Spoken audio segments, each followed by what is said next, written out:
Welcome back to part two of our special debate. Is Mohammed VI about to pay the price for the pardon of a child abuser? Will Morocco see an Arab Spring-style change? Our debate then, Morocco, the king, the paedophile and the people. Our guests, in no order of preference because they're all extremely good. Michael Kirtley joins us. He is the independent journalist and producer of the World Memory Film Project. Thank you, sir, for being with us. On the other side of our studio, excuse me, Ida Alami, the journalist and writer. Good to see you. Back to the other side, Sonia Terep is the author of Shamablanca, so writer and journalist, full of good views. Sonia, thank you for being with us. Joining us by phone from Casablanca is the former communication minister in the Moroccan government, Driss Alaoui Madagri. Thank you, sir, for joining us. And I'll start with you, Driss, given that you're here and primed and ready to go. In terms of what we've been talking about, the questioning of the people for the first time ever, a change of mind, a change of decision by a Moroccan king for the first time ever. Does this leave Mohammed VI in a weak position now? Well, first of all, I would like to correct something in what has been said here. Go ahead. This is not the first time that people are questioning. Maybe not in the same way, not in the same manner, not through the same channels. But Moroccan society has always been questioning. In the old times, this questioning was stopped very often. But since Mohammed VI took over, I think that there have been many attempts to push and to question both the government and the system in general. But is he weak? Is he weakened by all this? Is he in a weaker position now? I don't believe that it is. Actually, it could be the starting point of a more solid and sound system, because politics, as you know, is the art of realism, and it is all matter of negotiations, and you cannot expect things to be rigid and stay as they are forever. Things have to be changed, and I believe that the king is aware of that. That's why he has introduced a number of reforms, including the constitutional reform. And these days, after this pardon and the consequences of this very bad move, I believe that he is in a different position, and probably other reforms will come, including the reform of the pardon system and the speeding of the reform of the judicial system. Driss, bear with me for 1 second, Driss. I need to bring someone else here. As you were talking, we were showing pictures of the king meeting with the families and some of the victims of this Spanish paedophile who was released and now recaptured. Michael, you were itching to come in. Yeah, I mean, look, I think that you have to look at how this all took place. We had the pardon, and then the demonstrations, and then very quickly afterwards, the king reversed the pardon. This is a king. This is not a president. This is a person who has very, very high power in Morocco. He didn't have to move so fast. He could have said, "This is my decision." And that sort of thing has been said in the past.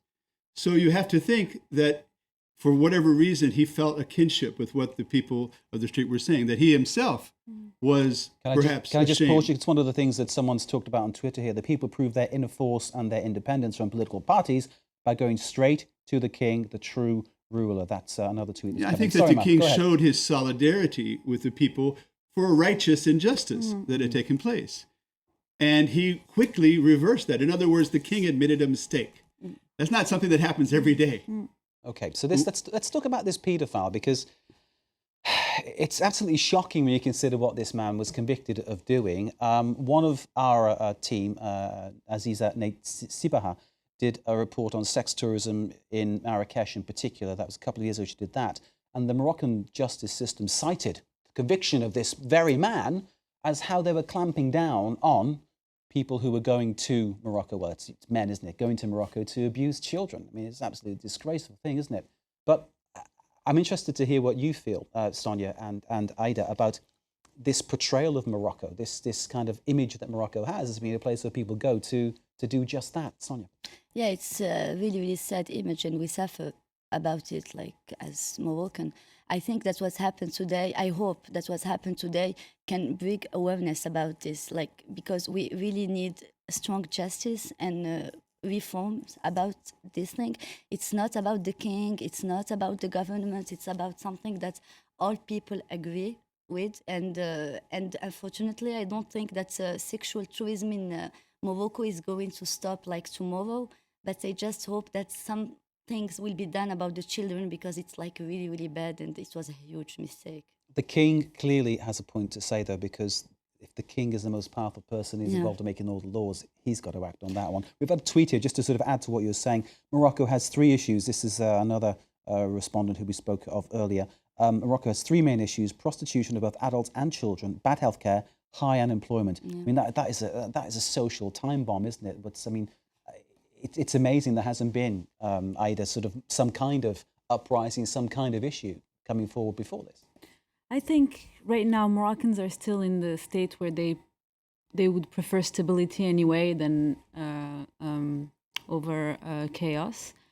I think to go back, because I wanted to talk before, Go ahead. back about the way the king reacted. I really think his heart is in the right place on this specific issue. I really think he was furious to know that a pedophile was out. But at the same time, I think he needed to stop the momentum of the protests, because last week people were furious and it took them 4 days to react. He didn't withdraw his pardon like that same day. I mean, the story broke on Tuesday and he withdrew his pardon on Sunday. And manifestation There were a request few also. days and people were furious. So I really think the street had something to do with him revoking this pardon. And the social the internet also, like Yeah. Twitter and Facebook. Yeah. But what is important to know is it is not the first time that a pedophile was released. I'm sure there are other cases, and Aida can talk about it better than me, because this is an historic issue, isn't it, Mike? I mean, it's an historic issue in Morocco. I recall reading a book by André Gide. Exactly. I mean, exactly. L'Humoriste it was called. Exactly, That is supposed to exactly. be fiction. Yeah. But it's true that it's very easy. Talking about that, it was written in 1900 or something. I mean, it's very easy for men, and specifically, to go there, and because they're foreigners, first of all, they're perceived with a certain grace.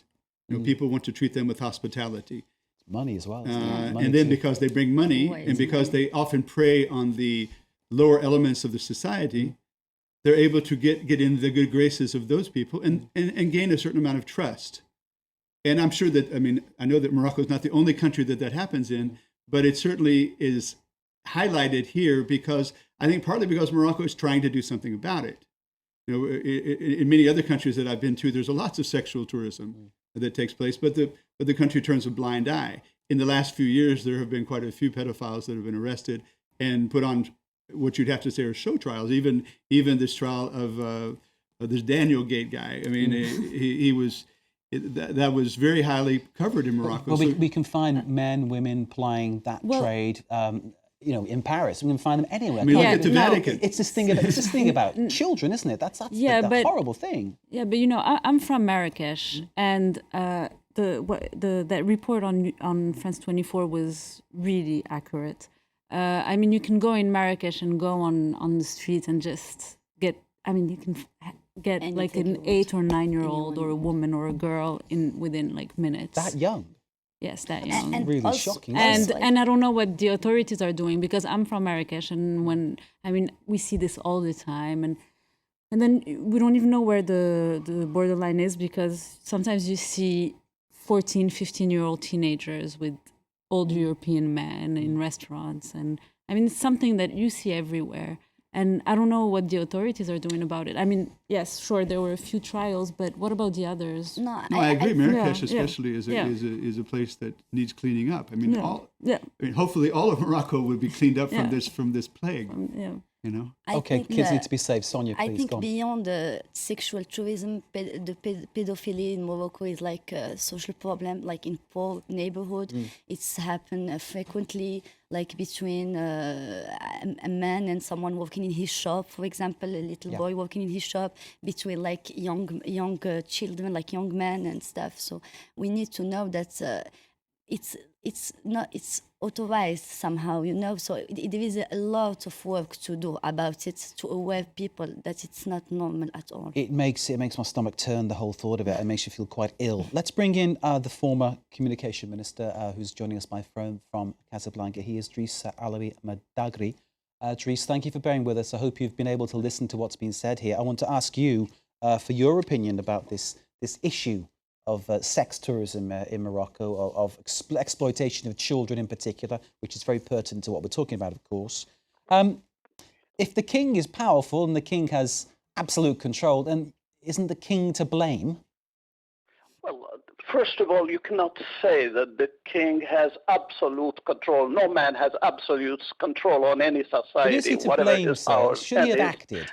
his attributions are, because one man cannot do everything. I'm not saying by this that he has no responsibilities. He is in charge and he is responsible for whatever happens in the country. But this said, it is clear that we are in a system. You cannot consider that look at the world, the map of the world, what's happening here and there. And a lot of things that happen, there are responsibilities that are pointed, and the people who are directly responsible of something, a mistake or a fault or deviation, pay for that. You cannot expect every time that there is something going wrong to say it's the head of state that is responsible. That's nonsense. It doesn't exist nowhere unless there is something really huge concerning his direct orders and his direct things. Driss, we've heard from people here, our Moroccan guests, that the king is supposed to protect the people. And indeed, he does. Listen, look at what he has been doing. He has moved since he took over 14 years ago. He has been caring about the youngsters, about the unfavored people. Of course, nobody can be without mistakes. Errare humanum est, as the Latins say. But it is the fact of not recognizing the error and not taking the moves to correct whatever is to be corrected that could make the difference. Let me just say about sex tourism, something about sex tourism. Go ahead, as please. You questioned me about it. You cannot have an open society where you have tourists coming and people from all over the world and have that type of society and expect not to have problems. The role of the state is indeed to make sure that those people who come to Morocco for these type of activities be controlled and ousted. But this is something that is unavoidable if you have an open country. The fact is that there have been some situations where the reaction was not strong enough for many reasons or was not appropriate. And I believe that it's good that this thing happened, although it's really very, So there is some good that could come out of this situation, Driss. We're getting the message. Thank you very much indeed. Can you just bear with us 1 second? We'll get some reaction here to what Driss was saying before we bring in our very own James Creedon, who's been looking what's happening on the internet. We've got one more reaction via Twitter. Zakimomo. I hope I said that one correctly. Once the king was aware of his mistake, he took action immediately and identified the responsible for the release, and immediate actions were taken. Someone there backing the king, Sonia, saying the king did what he could. I think it's correct, but we have to be careful with that because there is a tendency to be really indulgent with the power in Morocco and especially the king. So it's like, okay, he's doing what he can. Okay, he's rectifying his mistakes. And I can't imagine that happening in Britain or the US or being indulgent with power. I mean, our job's to attack power and, hold them accountable. Yeah, it's like we are satisfied for little, okay. But I don't think it's enough. You should expect more. We should expect more. And it's the proof that when we expect more, he acts. So doing these kind of things being stopped and being dealt with properly. Exactly, and also about like many reforms and the constitution and even this affair. The problem in Morocco, there is never follow up. Like you make the reform, but there is no following up. You deserve the people to be caught, to be held accountable, to be sentenced, and to serve their sentence and to be stopped. That's what you deserve. We need a real reform of the justice and the corruption. Seriously. Well, there's no doubt that reversing his pardon is very beneficial in the fight against pedophilia. And there's no doubt that right now in Morocco, people are talking about pedophilia more than they've ever done so before. Let's take a brief pause to get yet more aspects that are going to stimulate the debate. James Creedon has just joined us in the James Creedon side of the studio. Good to see you, sir. Go ahead and start talking as I make my way to you. It was #DanielGate that collected or collated a lot of these messages on social media over the last number of days, Mark. So you can see their photos on Flickr under #DanielGate in Casablanca. Lots of people, well, around 2,000 people, it is thought, who gathered there last Some night. dispute about the numbers, but That's the pictures tell the Some story. media saying as little as 150, but that clearly doesn't. This is seem to be interesting. accurate. What have we got here? Well, these were messages that were sent in via social media as well from around the world. People supporting the overturning of that pardon, or I suppose more criticizing the fact that it was given in the first place. No royal pardon for paedophiles. That's a little guy in New York whose family, I presume, or parents. It's a very powerful sent image, that isn't it? photo A through. child holding that banner. Absolutely, and it wasn't the only one of its kind, Mark. There were photos sent in from Mexico, from India, from all corners of the world, really. And indeed, one hashtag that was also gathering together messages was Mafrashich. Now, I'm sure that's completely mispronounced, but that means... It means James, they I are didn't laughing. know. I didn't know. Right? Say it again properly for us. Mafrasish. Thank you. Which is essentially what the king was sort of saying. I didn't know. I didn't sign this knowing the contents He can't of the say actual it was. case. He can't say it wasn't me. He can't say I didn't Right. know. He's supposed to be in charge. This is the thing. Well, you know? that's the whole issue. And here's another sign alluding to that same point. In French, I know, you know, we know, you know, plural. He doesn't know. Il ne sait Right? pas. Okay, I so like that, it. That Yeah. clearly Humour. doesn't seem to be an acceptable excuse for those people there. And that's one person with a candle, which is meant to symbolise lighting up kind of areas of obscurity in society, and a flower against repression. So people using symbolism as well. So there you go, Mark. And now that is a photo of the king meeting with the families of the victims of Daniel Galvan. So clearly, not just overturning that pardon, but also going out to meet the families of the victims. A big effort to repair the damage that was done, and probably a clear understanding too of the risks involved. That this was a real kind of mobilization against the monarchy. Now, politicians have also been speaking out in Morocco. Nabila Mounib is the Secretary General of the... I'm checking your pronunciation again there. Is that all right? It's okay. It's good, thank you. I'm more confident of that one. great. Now, she more or less said, look, that actually in the royal pardon process, that mafias are at work, and for various occasions in the royal palace, Gangsters that buying pardons? money can exchange hands. Money can exchange hands. That is That is shocking. What she also says is that the king owes an apology to the Moroccan people, that in an absolute monarchy like this, he has to take responsibility. I think that apology thing is something that Ida was talking about earlier, I think, definitely. Right. Yeah. So that's another point worth pointing out. Now, what's changed, Mark, since 2006? Because this was highlighted by the French media a couple of days back. A French paedophile was also pardoned back in 2006.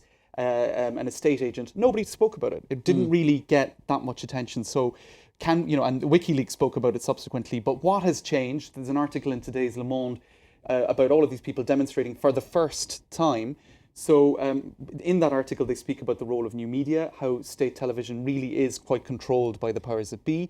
And a lot of people who came out on the streets were being informed by new media, by social media, and that perhaps plays a small role. Stimulating as ever, James. Thank you for joining Thanks, us. Thank you for sharing what you found online about this story. Good to see you. Let's come back to the main studio. We have another guest who's joined us, I'm pleased to say, who's battled his way through traffic to the capital city, Rabat, to a studio there. He's called Khalil Badou, an activist in Morocco. Khalil, thank you for taking time to be with us. We've been discussing all aspects of this story, but latterly we've been talking about whether the king is weakened, and we've been talking about the problem of sex tourism in Morocco. Can I start with the position of the king? Do you feel his position now is very much weaker than it was before this scandal?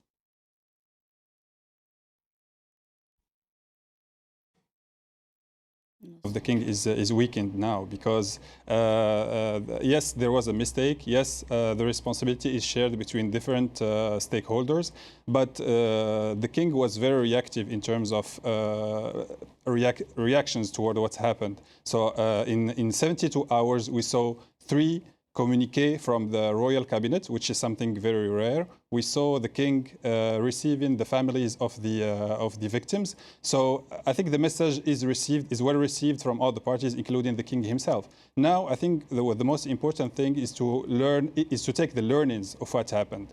Yes, there should be a review of the judiciary system. Yes, there should be a review of this.